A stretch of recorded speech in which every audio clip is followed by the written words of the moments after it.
I've never told this story publicly before, and honestly, I'm still not sure why I'm writing it now.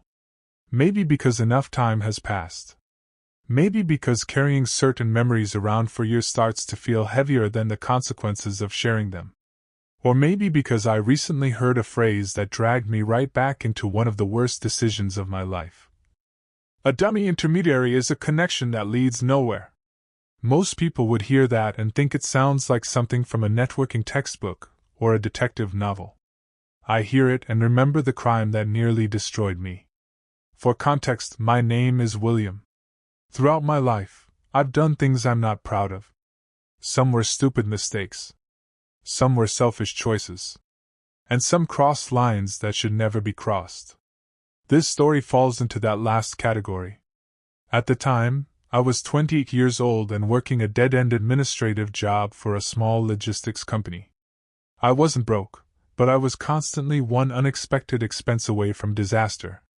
My father had recently passed away, I was drowning in debt, and every month felt like a battle against numbers that never stopped growing. The company handled contracts for larger firms. Most employees ignored the paperwork that moved across their desks every day. I didn't. I noticed patterns. Missing oversight. Trust placed in routines instead of verification. And eventually, I noticed something else. A weakness. One that looked less like a security flaw and more like an opportunity. That realization didn't immediately turn me into a criminal. At least that's what I told myself. For weeks I convinced myself I was only curious. Just observing. Just seeing whether such a thing could theoretically be exploited. But curiosity has a way of becoming temptation. Temptation has a way of becoming planning. And before long, I found myself sitting alone in my apartment at 2 a.m, staring at spreadsheets and organizational charts, tracing connections between companies that existed only on paper. That was when I first created what I later called the dummy intermediary. A company that wasn't really a company. A connection that led nowhere. And the moment I created it, I unknowingly took the first real step toward committing the largest fraud of my life. If I had closed my laptop that night, none of what followed would have happened. Instead, I opened a new document and started taking notes. Looking back, the most dangerous part wasn't the fraud itself, it was how reasonable I made it sound in my own head. After discovering the gap in the company's procedures, I spent nearly a month researching before taking any action. Every evening after work, I sat in my apartment with a notebook and mapped out how invoices moved between departments. Who approved them, who checked them, and, more importantly, who didn't. The phrase, dummy intermediary, came from those notes. My idea was simple: create a business entity that appeared to provide a minor service between two legitimate companies. Nothing flashy. Nothing large enough to attract attention. Just another name buried in a chain of paperwork. I registered documents, set up contact information, and created records that would survive a casual inspection. The goal wasn't perfection. The goal was plausibility. What frightened me even then was how easy it seemed. Each small step felt harmless by itself. But together they formed something much bigger. I wasn't preparing paperwork anymore.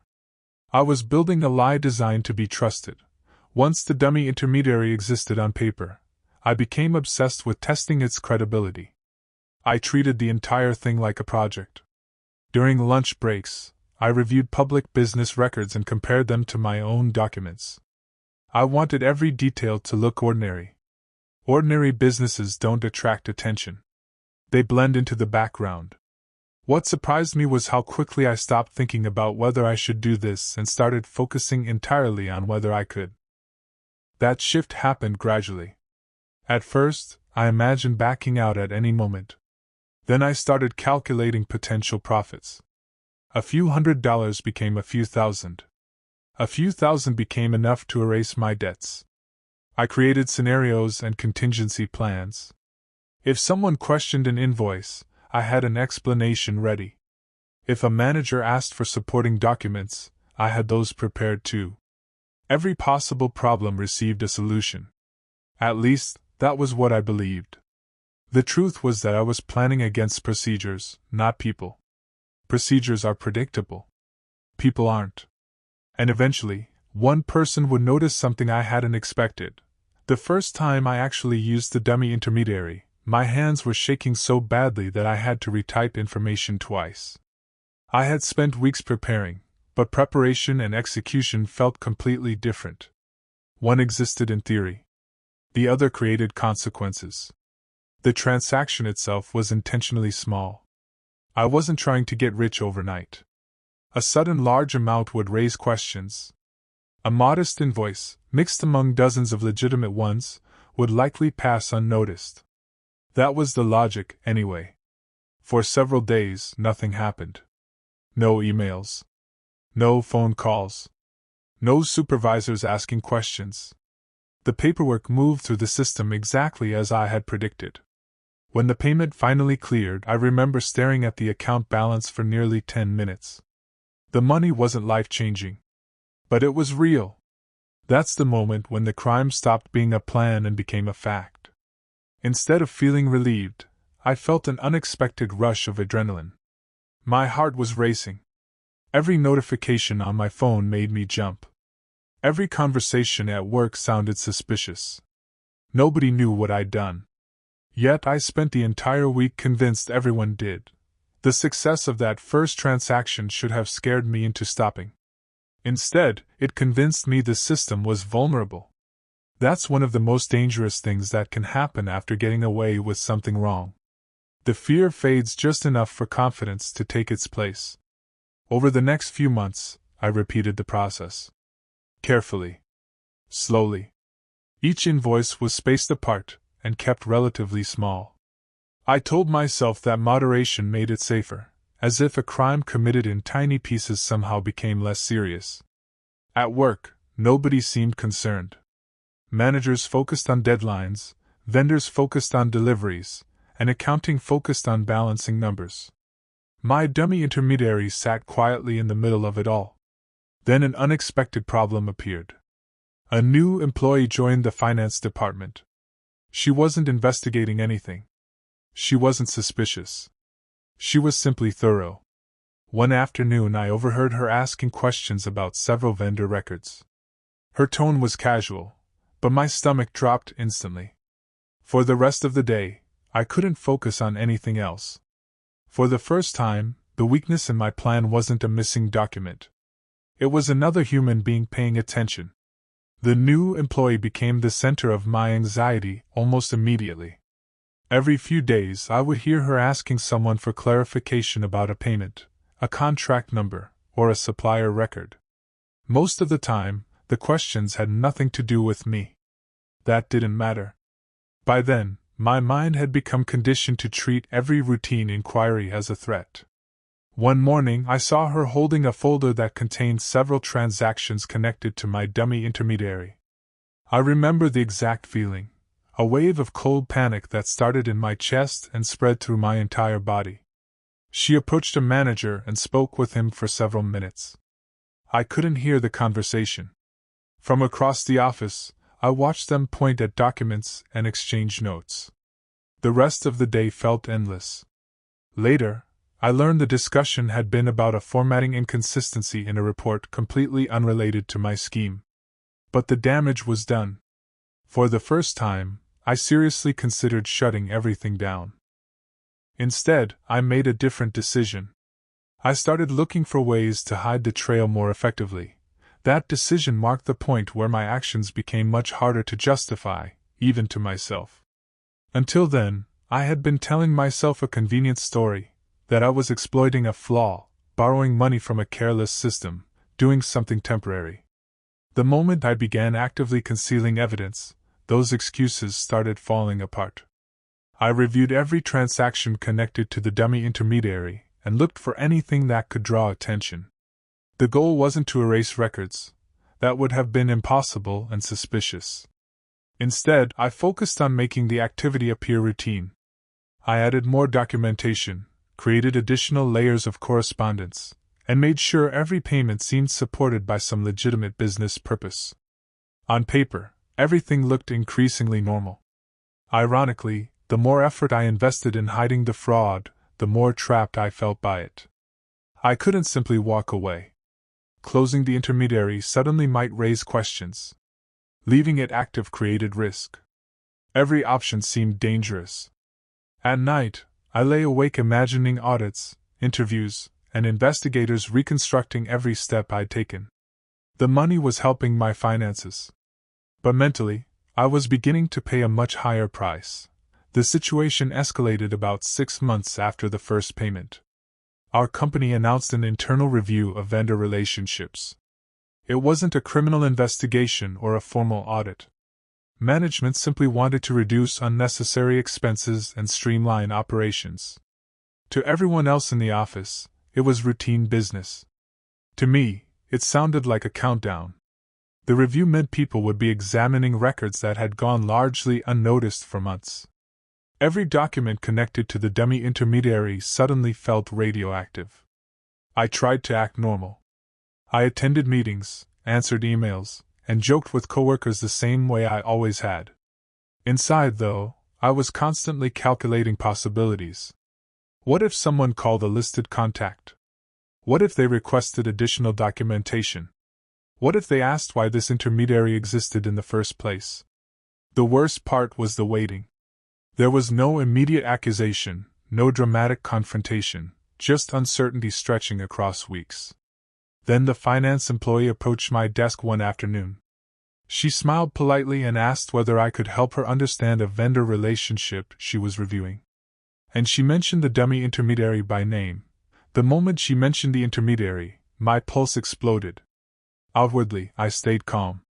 Years of office work had taught me how to keep a neutral expression even when stressed. Internally, though, I felt like the floor had disappeared beneath me. She wasn't accusing me of anything. In fact, she sounded genuinely confused. According to her, the intermediary seemed to exist between two companies that already communicated directly. She couldn't understand what value it provided. That question terrified me because it was perfectly reasonable. I gave the explanation I had rehearsed months earlier.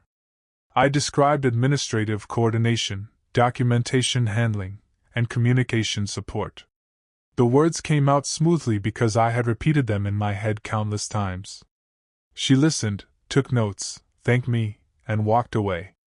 For a few minutes, I convinced myself the problem was solved. Then I noticed something. She hadn't looked satisfied. Not suspicious. Not hostile. Just unconvinced. That subtle difference haunted me far more than an outright accusation would have. For the next several days, I watched her continue reviewing records, and every glance in my direction felt loaded with meaning, even when it probably wasn't. A week later, the situation finally moved beyond my imagination and into reality. My manager asked me to attend a meeting with representatives from finance and operations.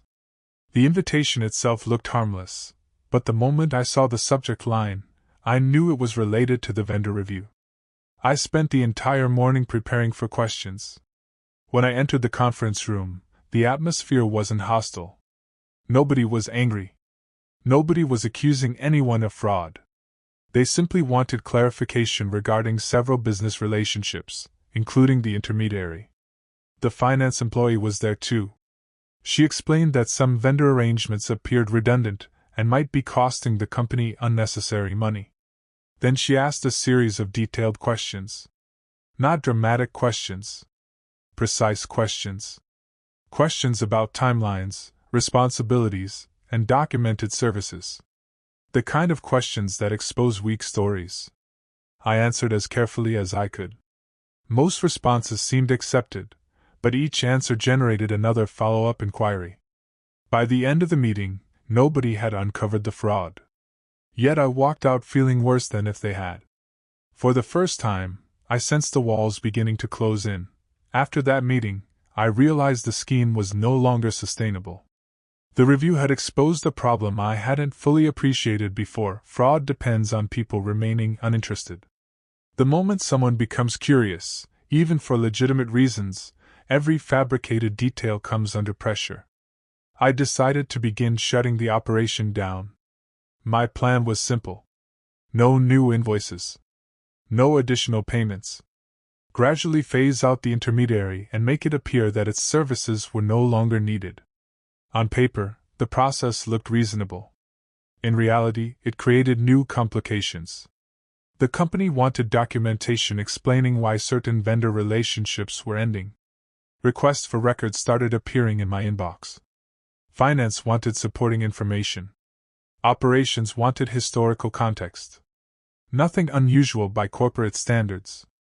But every request forced me to interact with the fiction I had created. Meanwhile, the finance employee kept asking questions. Never aggressive. Never personal. Just persistent. What scared me most was her patience. She wasn't trying to prove wrongdoing. She was trying to understand something that didn't make sense. And when a lie stops making sense, it rarely survives for long.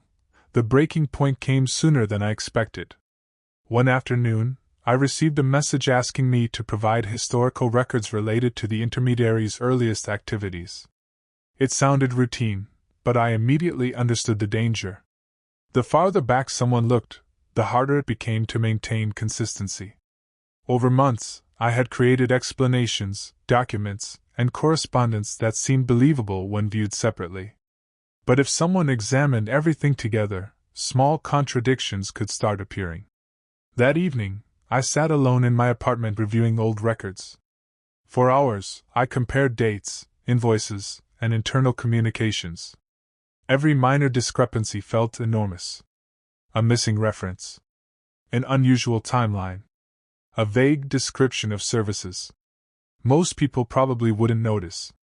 But a determined reviewer might. For the first time since the scheme began, I seriously considered confessing.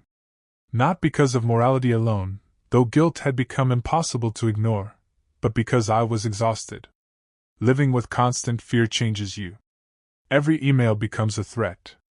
Every meeting invitation feels dangerous. I wasn't sleeping properly anymore. The money had solved my financial problems. It had also created a completely different kind of debt. The confession never happened. At least, not the way I imagined. A few days after that sleepless night, I was called into another meeting. This time the room felt different the moment I walked in. There were fewer people, less small talk, and a stack of documents sitting neatly on the table. No one accused me right away. Instead, they started asking about specific records, dates, approvals, communications. The questions were organized in a way that told me they had already spent considerable time reviewing everything. As the discussion continued, I realized something important. They didn't know the full story yet, but they knew enough to understand that something was wrong. My prepared explanations suddenly sounded weak, even to me. The finance employee was present, though she barely spoke. Most of the conversation came from management and compliance staff who had become involved after the review uncovered irregularities. I remember looking at the documents and feeling an overwhelming sense of relief mixed with terror. The waiting was over. For months, I had feared discovery. Now discovery was sitting across the table from me. Once it became clear that the inconsistencies couldn't be explained away, I stopped fighting reality. Not immediately. At first, I tried to minimize what had happened. I described mistakes, misunderstandings, poor judgment. Anything that sounded less severe than the truth. But every explanation collapsed under scrutiny. Eventually, I admitted my role. Saying the words out loud felt surreal. For months, the fraud had existed inside spreadsheets, emails, and private thoughts. Now it was being discussed openly in a conference room under fluorescent lights. The reaction wasn't dramatic. Nobody shouted. Nobody slammed a fist on the table. That almost made it worse. Disappointment replaced the anger I had expected. People I had worked beside for years looked at me as if they were seeing a stranger. The investigation that followed was humiliating. Records were reviewed, losses were calculated, and my employment ended shortly afterward. Walking out of the building for the last time, carrying a small box of personal belongings, I felt something I hadn't experienced since before the scheme began. Not freedom, but the absence of hiding. And that felt strangely significant. Years have passed since all of this happened, and I still think about it more often than I'd like. People sometimes imagine that crimes begin with greed or malice. Sometimes they do. In my case, it started with rationalization. I convinced myself that I was solving a problem, taking advantage of a loophole, doing something temporary. By the time I acknowledged what I was actually doing, I was already deeply committed to it. The dummy intermediary taught me a lesson I learned far too late. A lie doesn't remain a single lie. It demands support, maintenance, and protection. Every deception creates another one behind it. Eventually, you spend more energy defending the fiction than living your actual life. I was caught. I lost my job, damaged relationships, and permanently changed how I saw myself. The financial relief I chased was temporary. The consequences lasted much longer. If anyone reading this finds themselves tempted to justify a dishonest shortcut, stop while the decision is still easy. The first step always feels small. The distance between that first step and disaster is much shorter than you think. And once you're walking that path, turning around becomes harder with every mile.